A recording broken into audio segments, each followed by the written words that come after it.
Bun. Dacă pică 6, nu ne pică nimic. Dacă pică 7, poate să ne pice din ăla albastru. Dacă pică 8, clar ne pică ceva. Dacă pică 9, clar ne pică ceva. Dacă pică 10, clar ne pică ceva. Dacă pică 11, se poate 11, pentru că 11, am mai boxul ăsta, e 10.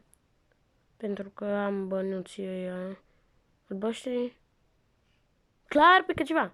Deci, da. 7. Te rog să nu pice din ăla. O picat din ăla, nu mai am picat nimic. Iată, asta a fost.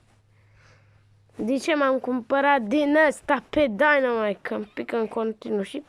Uitați-vă, toate sunt full. Să nu vă cumpărați. Vă rog. Bun.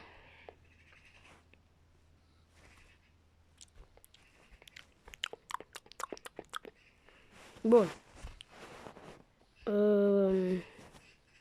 Și cam atât a fost cu episodul de azi. Sper că v-a plăcut episodul. Pa, pa!